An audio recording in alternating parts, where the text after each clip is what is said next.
Trial on day 4 of the Commonwealth versus Karen Read. Remember, the Commonwealth is accusing Karen Read of striking her boyfriend, Officer John O'Keefe, with her vehicle and leaving him to die in the snow. The defense, as they said at the beginning of their opening statement, says Karen Read was framed and that the home where the victim was found is a very prominent family in the area, the Albert family, and that factors into this case in a big way. And for the first time, it came up in court today. Remember, when we resumed day 4, we were on witness 9, firefighter Katie McLaughlin. As we got to the end of Katie McLaughlin's testimony, we got some clarification about the I hit him statement. That didn't come in through the prosecution. It became much more clear on cross-examination.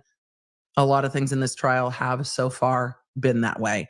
And what became very clear is that when Karen Read said, I hit him, the fire medic asked her the question. She turned to another woman who is yet to be identified. Internet, I know you know, but in this trial, it's not been identified yet. Turned to another woman and was saying that to the other woman she was talking to in response to the question. And then Katie McLaughlin went back into the ambulance and told individuals in the ambulance what had been said, which contradicts testimony of the previous paramedics who said that they heard Karen Read say those things, not that Katie McLaughlin told them that that's what was said. What she also clarified is that one of the officers on scene was standing right there when it was said, and she didn't put in any reports because she's like, there is a police officer right here.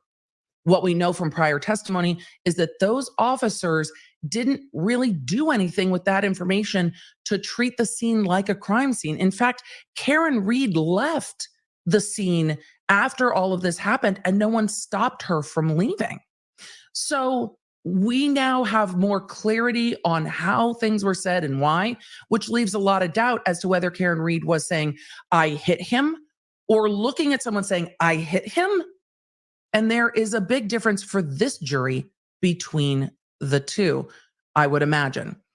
Then we got into impeachment of that witness. The jury was excused and there was a substantial voir dire of the witness with some photos from the defense that had not previously been turned over to the prosecution. The court said that that violated Rule 14, which is the rules on discovery in Massachusetts. But the defense argued after court wrapped for the morning that the reciprocal discovery obligations do not include impeachment discovery, which is consistent with most jurisdictions that we've covered and the jurisdiction where I practice, that if it is impeachment evidence from the defense, it does not need to be turned over. And that's what Alan Jackson made a record of at the end.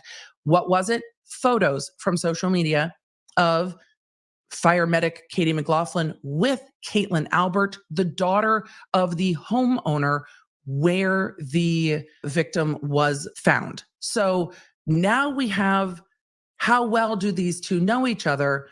And the witness was distancing herself from how well they knew each other.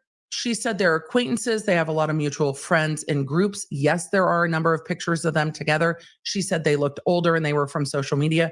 The defense didn't have any foundation, it seems, for when those pictures were taken, whose social media those photos came from, and didn't ask any of those questions. So we don't really know if those pictures were posted by the witness's social, if they were posted on Caitlin Albert's social, if they were posted on somebody else's Facebook and everyone is tagged. We just don't know because there wasn't foundation for that. And the witness was not impeached on the date those photos were either posted or taken. We don't know. So what the jury heard was that the photos existed. There are photos of them together. There were times that they socialized and that they were acquaintances. And then the defense got into the questions at the very end of that cross-examination saying, was the officer that reached out to you to interview Officer Albert? And she said she didn't remember. And then asked if she knew if that Officer Albert was the brother of the homeowner. And there was a speedy objection that was sustained. But now we also know that one of the officers involved in the investigation, it seems from this question, is the brother of the homeowner. So we are starting to get into the little bits of the interconnectedness of this small community. To the prosecutor's credit, on his redirect, he asked very concise and direct questions about civil service, how the fire department hires, and that priority is given to people who live locally. That when they're called out to a call at the home of someone they know, that they can't just say, no, I know them, because everybody knows everybody. And so the prosecution, I think for the first time on redirect, did a very good job of saying, right, but you know people who live here and you go to calls anyway. But it doesn't undo the fact that, again, this was not covered in direct examination, that at least in a mutual group, this particular firefighter, who's the one that heard the I hit him statement and related to everyone else, is friends with the daughter of the homeowner where the victim was found, which plays into the defense's theory of the case. But a different prosecutor showed up today so far. We did learn today that for the first time, one of the fire medic witnesses indicated that there were no holes in the victim's clothing, which will be really interesting because if there are fresh injuries on the arm, how are the clothes not torn?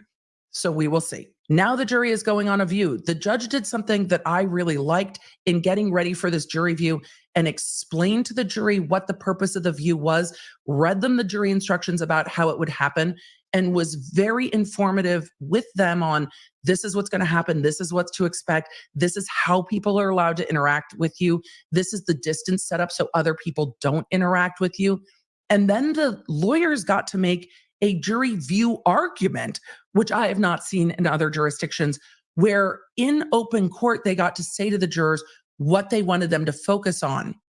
And we heard from the prosecution that there will be a vehicle.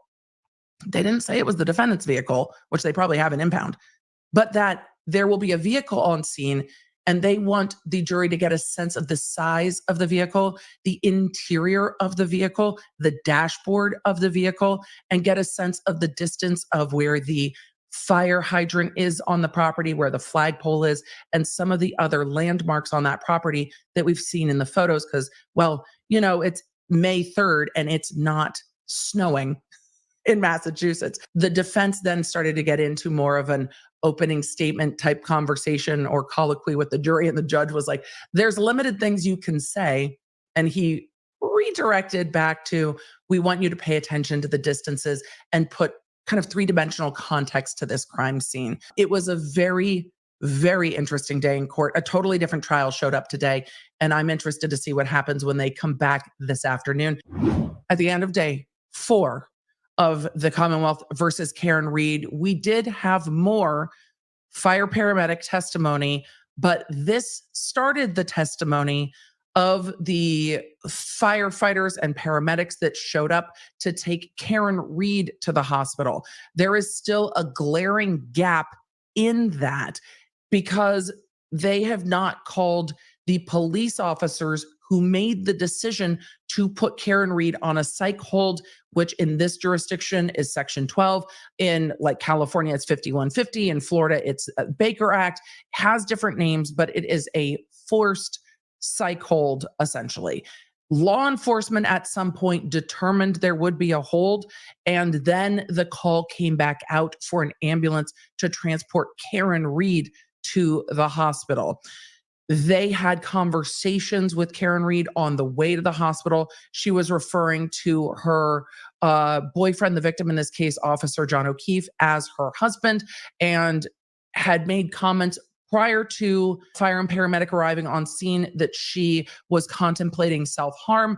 But then she indicated to them, I don't mean that. But then repeating, asking, is he dead?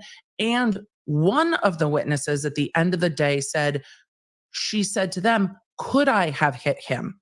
Is he dead? And was very much questioning the paramedics, like, is he dead? What do I do? And heartbreakingly to me, asking them over and over about the kids. What's going to happen to the kids? I don't know if I can take care of them. They're not my kids, but they're not his kids. And that's when the first paramedic to testify this afternoon realized that they were talking about Officer John O'Keefe, because it is well known in the area that he took his niece and nephew and took custody of them after both his sister and brother-in-law passed away. And that's when they're like, oh, oh. And that was absolutely heartbreaking testimony that the prosecution just kind of moved through, that she was asking about not being sure if she could take care of the kids and not being sure what was going to happen to the kids. But everything we saw from that testimony seemed to me like deep concern. We also learned that Karen Read, in giving her prior medical history, told them that she does have MS. And that is the first time we're hearing this in this trial, and the first time the jury is hearing that information, that she has previously been diagnosed with MS. And so we are just getting to the point of Karen Read being transferred to the hospital on the psych hold. We know from the first witness in this trial, the brother of John O'Keefe, that they saw her being restrained at the hospital. And that is kind of where in time this case will pick up as we get into week 2 next week. There's also been much fuss over how the exhibits are numbered.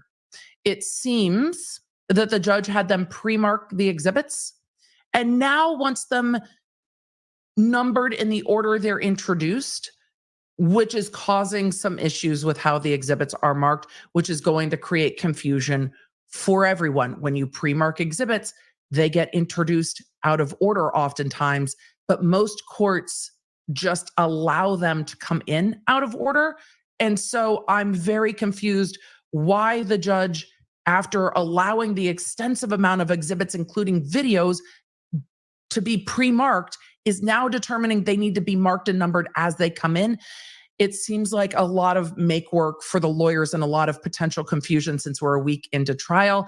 And that would have aggravated the hell out of me. And the lawyers seem to take it in better stride, at least in court. I imagine they're thinking in their heads. There had been the question to the last paramedic about whether or not they perceived that Karen Read had been drinking. Did she smell of alcohol?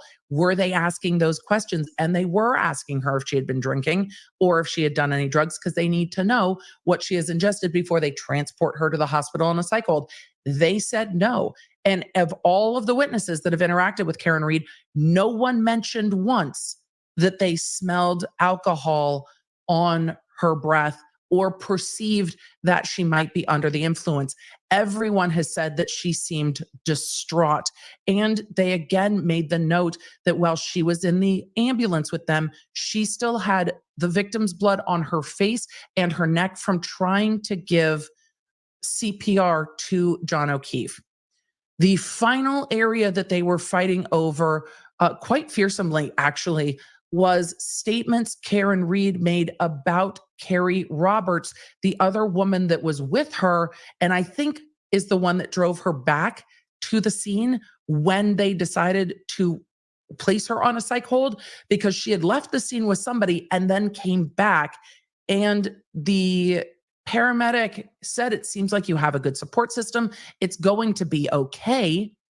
And she supposedly said, well, do you know Carrie Roberts? That's an odd thing to say for someone who knows Carrie Roberts. And then there was a lot of fighting over what the defendant may or may not have said more about Carrie Roberts. So I'm not sure exactly where that line of questioning is going to go, but the defense, for the first time, fought to keep that out. This is the first thing we've really seen them on their feet, objection after objection after objection, to keep that information out. And now I, like chat and probably the jury, very much want to know why. For deep dives into the stories that I covered here, you can find them on my YouTube channel at The Emily